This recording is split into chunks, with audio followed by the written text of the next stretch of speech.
Before we begin, I'd like to give a big thanks to Rocky the Black Dragon in the comments section for making all these nice Halloween posts, asking about my plans and stuff, and that sort of positivity was so nice to see. Thank you very much, Rocky the Black Dragon. Appreciate ya. And I hope you all have a great Halloween coming up. Got a tag from chat. Thank you for the tag. So we got Yagensha saying, in a recent Capcom R&D presentation, Capcom has clarified its stances on mods and PC gaming. Capcom considers mods equal to cheating and is worried that, quote, mods that violate public order or morals will cause them PR damage. Don't be surprised if you see takedowns from them. Alright, then we got two images. Here's image one, the state of cheats and piracy in PC games. Should you target mods in your anti-cheat / anti-piracy programs? All mods are defined as cheats, except when they are officially supported. What they are doing internally is no different than cheating. Mods, no different than cheats, affect the product. And in image two, the state of cheats and piracy in PC games. Reputational damage caused by malicious mods. The image of the product is tarnished when mods are released that violate public order and morals without permission. Mods can be mistaken for legitimate implementations and can cause bad publicity. Workload due to malicious mods. Customers affected by buggy mods cost support time. Worst cases include freezes and save data corruption. Investigations take time, plus are futile, even if they turn out to be successful. Delays in the original production of the game due to the time required for research. Support for other users is delayed.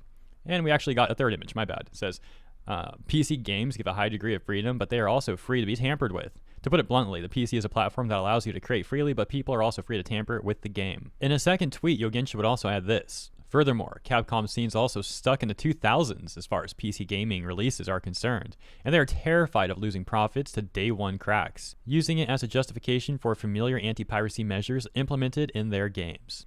And again, image one, the state of cheats and piracy in PC games. Actually, if we just don't put any anti-cheat and anti-piracy measures in a PC game, what happens? Cracked on day one, free DLC and other paid content, sales damage, and actual profit loss. This happens on the first day, so sales are affected, leading to an immediate loss of profit. I like how that implies that they want to release first day DLC. Day one DLC, great. So I think we can all agree that if someone put like mods in a PvP sort of game, whether it's a fighting game or whatever, you know, some competitive PvP game, and the mods give an unfair advantage, that's not a great thing. A lot of people are saying this would also apply to single player games too, though. And that's where it gets a lot more dicey. Why are they trying to police single player mods if they are? Well, they did give us an answer to that. They think it affects like morals and like public image of their stuff, which, okay, I'm not going to say there's zero merit to that argument, but a little more than zero still doesn't make it a great argument, you know? Because ultimately people in 2023 surely understand, at least, you know, most gamers will understand that games are going to get modded. They can get modded. And whatever some random person does to mod a game does not reflect on the developer, the publisher, etc., etc.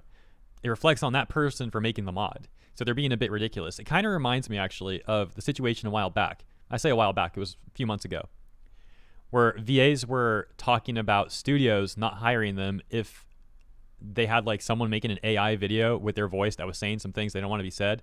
So that's a whole argument that we're not going to go down that rabbit hole. I'm just sticking on one specific point of that argument, which is that the studios wouldn't hire them.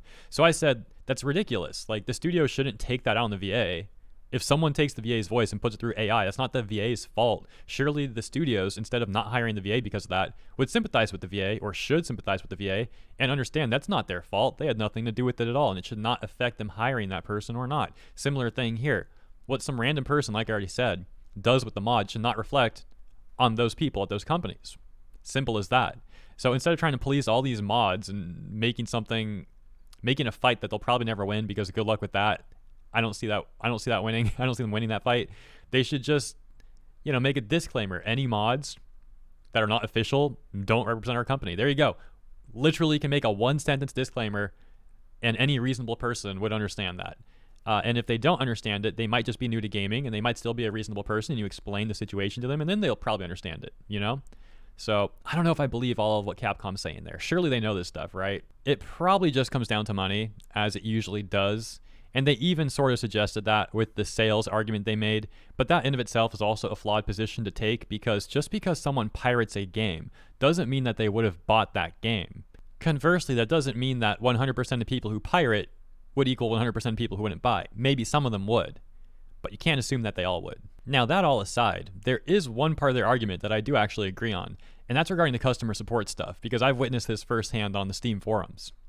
You will have people putting mods in their game, and then if the game gets like an update or something, the mods might break. And I've seen people blaming the devs for that, not realizing it was their mod list or an issue in their mod list or a mod not being updated or something like that. So that is an unfortunate situation. Like, the gaming company's time, support time, should not be wasted on something that they can't help. Like, if you're modding your game and you got an issue with your mods, what do you expect the game support to do? You expect them to run through your mod list, figure out which one has an error, like look at the error codes and all that. Like, that is a bit absurd. And I do agree that the support time should be used on actual players with actual issues that they can help. So that's a fair point, in my opinion. Hopping over to the comments, let's see what some people are saying in response to this news. At the very top, we've got Neef saying, keep in mind, these are the same people that want to make games cost you more due to their own overspending. We got Zero. So the AAA game won't allow modding, eh? More of take it or leave it. If I wanted to mod a game to boost the quality, they still consider that as cheating? I say it's bad PR when the QA team fails at their job to make sure the game looks and plays good, but that's my opinion. Then we got Sneasel. Obviously just a cop-out response to try to justify their attack on mods that improve their own game. They won't improve themselves. Investigating issues with mods isn't their problem, nor does it create bad PR or image. Quite the opposite, actually. Ronan saying, what's wrong with cheating in a single-player game? And Chaos saying, the entire reason to buy the PC version is mods. Oh, what's this one? Esk says, gives Ashley a sombrero. Hey, you're cheating. People will think it's real, and you're going to waste customer service time, even if we're successful in figuring out the problem. Gives Ashley 2 sombreros. We said that's cheating. That's a costume mod. Play legitimately. Hold up. What's this? Keiichi saying, they've only taken down mods that expose the female characters. The sexy Leon mods are still up. Few people refuting that though, saying the Claire one is still up and that the Ashley one is still up, so This is funny. It says, this is equivalent to buying an apple from a grocery store and then finding out you'll get banned from the store if you decide to cut it into wedges. Above that, they still mad that Street Fighter 5, had a fan patch that improved the netcode. And then in response to Niche Gamer's article on this topic, we got Chuck Gaffney saying, that's a signal to mod even more. And Kemi saying, similarly, this requires more modding. And then another funny one here from Dimitri says the company that gave us Lady how do I say that name? I'm forgetting now. It's been a while since I said her name, actually. Dimitrescu, right?